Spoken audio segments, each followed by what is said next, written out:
Panalangin sa Espiritu Santo. Halina Espiritu Santo, punuin mo ang mga puso ng mga nananalig sa iyo at pag-alabin mo sa kanila ang apoy ng iyong banal na pag-ibig.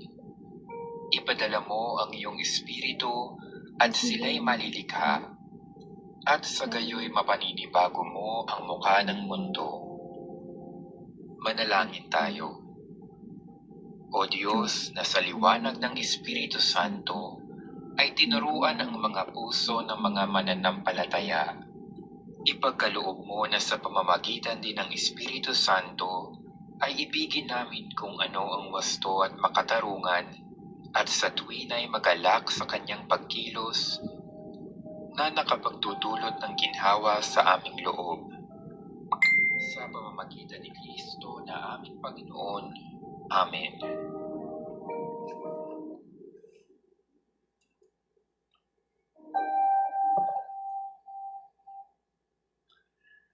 Panginoon, marami pong salamat sa pagkakataong muli na ibinibigay mo.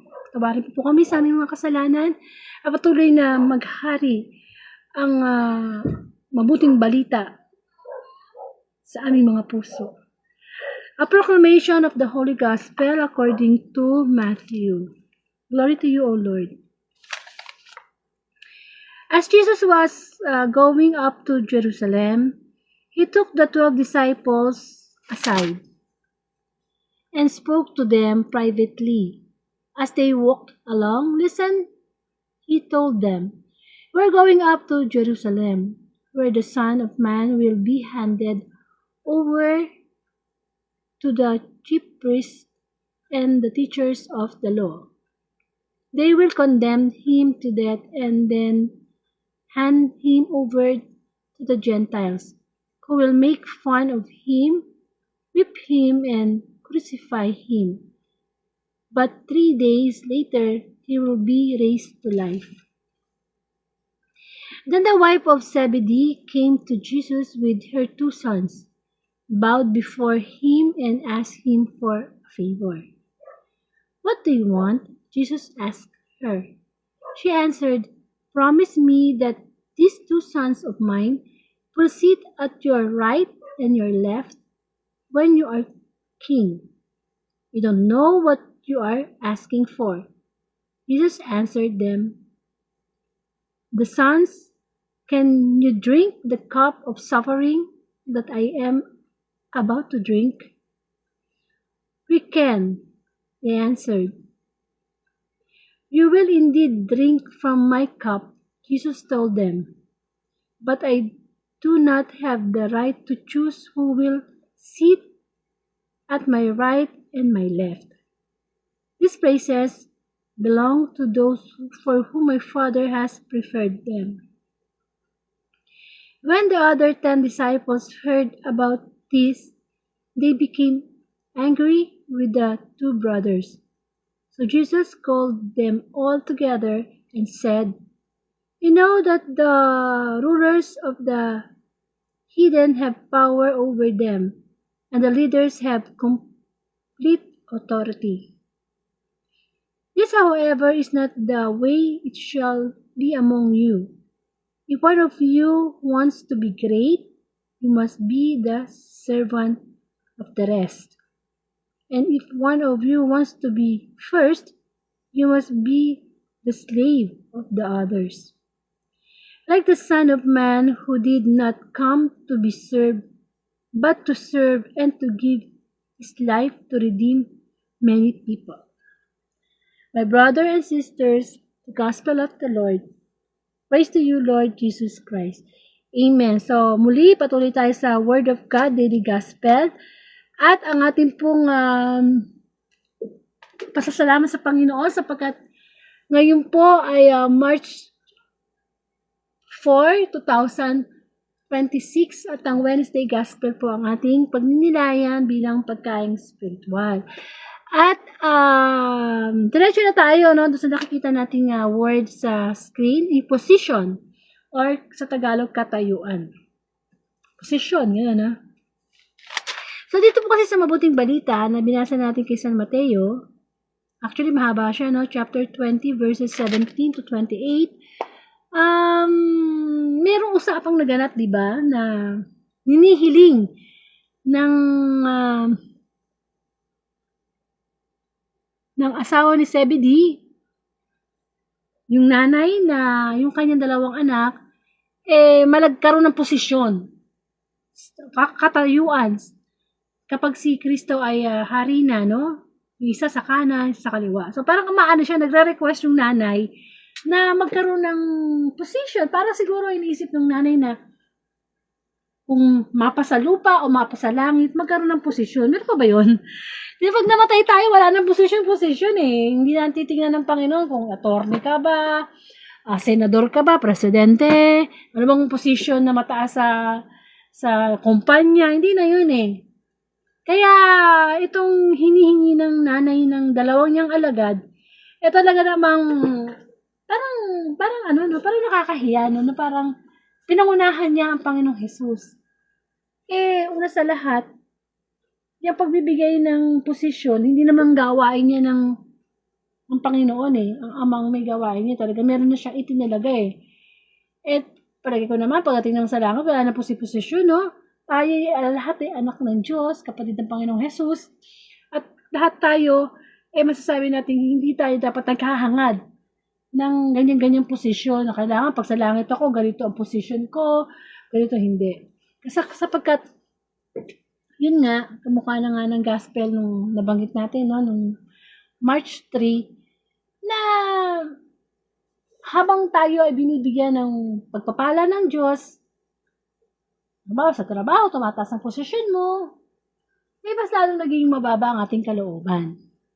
Amen.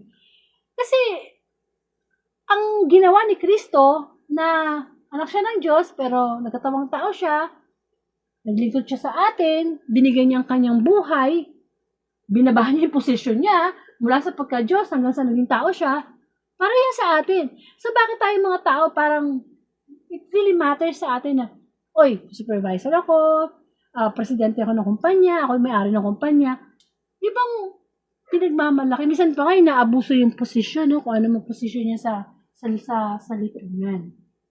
Lalo na nga yan, yung sa government, sa mga balitang mga flood control, mga corruption, na sinasamantala yung posisyon nila para manloko ng tao, magkaroon ng maraming pera, maging gahaman sa pera. Lahat naman yan ay baliwala kapag tayo ay namatay na. Bakit natin hindi hilingin na ang maging posisyon natin sa harap ng Panginoon ay tayo servant niya. Yan ang posisyon natin, tagasunod sa Diyos. Hindi natin pwedeng higitan ang Diyos. Hindi natin pwedeng kunin ang posisyon ng Diyos. Kamukha ng ginawa ng Diablo, gusto niyang maging parang Diyos, o gusto niyang maging Diyos. Amen? So, ang paghihirap na dinaanan ni Kristo, kung kaya natin gawin yun, kung ano si Kristo, kung nasaan si Kristo, doon din tayo mapupunta.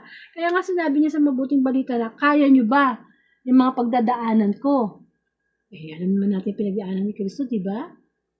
Dumating siya sa time na gumawa na siya ng kabutihan, ng mga himala, nagpagaling ng mga may sakit. Pero ang ginawa sa kanya, dinakip, hinubaran, hinampas, nilatayan, inalumura, pinako sa krus. Kaya ba natin gawin yun? Hindi natin kaya gawin yun. Pero nagtagumpay ang Panginoong Jesus. Kaya siya nung mamatay, nabuhay siyang muli. Yun dapat siguro ang masasabi nating dapat nating tularan. Kung ano yung posisyon, kung ano yung katayuan na ginawa ni Kristo dito sa mundo. Ang kanyang pagmimisyon, ang kanyang pagsunod sa kalooban ng Ama, yun dapat ang ating tularan. Kasi ang mahalaga naman sa atin kung ano ang tingin sa atin ng Diyos eh. Yung posisyon natin sa paningin ng Panginoon, yun ang mahalaga. Sapagkat sa atin bilang mga taong makasalanan, hindi natin dapat minamatter yung mga bagay na makapagpapaba sa atin sa posisyon natin sa Panginoon. Na ang posisyon natin, irespeto, galangin, paglingkuran, mahalin, sundin ang Panginoon. Kaya huwag tayo aasa na, pagdating ko sa langit, ganito ako. Mataas ang posisyon ko dyan. Ano yun? Hindi ganun. Dapat, lagi natin iniisip na, alam mo, sa totoo lang, yung masulat yung ating pangalan sa Book of Life, yun ang mahalaga. Sapagkat sa araw ng paghusga, ano naman yung titingnan eh? Senador to, attorney to, doktor to. Hindi na yun eh. Wala na yun eh. Burado yun, wala. Walang kayamanan, walang amount of mga medals, pagkilala. Ang titingnan ng Panginoon, walang posisyon, kundi ano yung posisyon ng Diyos sa ating mga puso. Amen. Hindi yung porque, mga alagad, di ba? Alagad na yan, ha?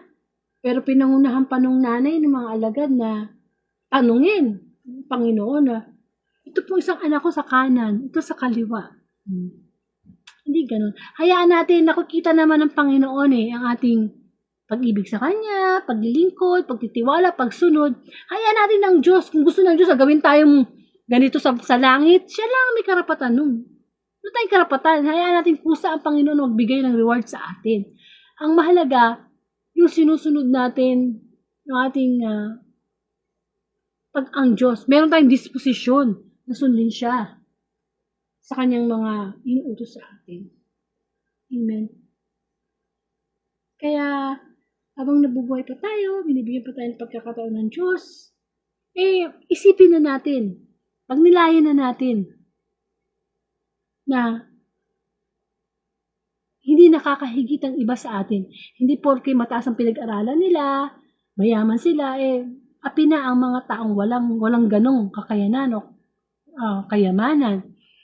Kasi ang pinakamahalagang posisyon, yung sa langit. Hindi yung kung ano yung dito sa lupa. At lagi nating isipin na ang Diyos, hindi natin pwedeng i-demand yan. Na Lord, gusto ko ganito ako. Gusto ko Lord, pag tumaya ako sa loto, mananalo ako ha. Gusto ko Lord, balang araw, yayaman ako ha. Hindi. Lagi nating ilagay natin sa ating isip na yung seek first the kingdom of God. Di mahalaga kung anong tingin sa atin ng ibang tao. Mahalaga kung anong posisyon natin sa Panginoon. Ang Diyos ay nagre-reward. Ang Diyos ay nagbibigay ng mga pagpapala. Amen. Nawa, mapagnilaya natin na ang Diyos ay, that God is a fair God. Hindi unfair si God eh. Akala lang siguro natin na, bakit gano'n? May mayaman, may mahirap, may maganda, may hindi maganda. Hindi. When it comes to salvation, pare-pareho tayo nakareceive niyan. When it comes to pagkakataon na magbalik loob, pare-pareho tayong binibigyan ng chance. Pare-pareho tayong binibigyan ng pagkakataon magpatawad sa ating kapwa, tumulong sa ating kapwa. Pare-pareho tayong binibigyan ng pagkakataon na mahalin siya. Amen. Kaya hindi unfair si God. Ang nangyayari lang, hindi natin pinaprioritize yung mahalaga sa ating buhay. Masyado tayong nililibang ng mundo. Masyado tayong binibisi ng mundo na halos wala ng posisyon ang Diyos sa buhay natin. Amen. Nawa mapagbilaya natin na sa mabuting balita ngayon na tinatouch ni Lord yung, of course, yung posisyon niya sa buhay natin at posisyon natin sa buhay niya. Mahalaga tayo sa Panginoon, mahal tayo ng Diyos. So, i-prioritize natin siya sa lahat ng bagay, sa lahat ng decision natin. Ama namin, sumasalangit ka, sambahin ang ngalan mo, mapasa amin ang kaharian mo, sundin ang loob mo dito sa lupa para na sa langit. Bigyan mo kami ng aming kakain sa araw-araw, tawarin mo kami sa aming mga sala, para ng pagpapatawad namin sa nakakasala sa amin. Huwag mo po kami paintulong sa tukso, adyan mo kami sa lahat ng masama, sa ngalan ng Ama, at ng Anak, ng Espiritu Santo. Amen. So, pakishare na lang po itong today's gospel, upang sa ganun ang posisyon natin sa paningin ng Panginoon ano tawag ito?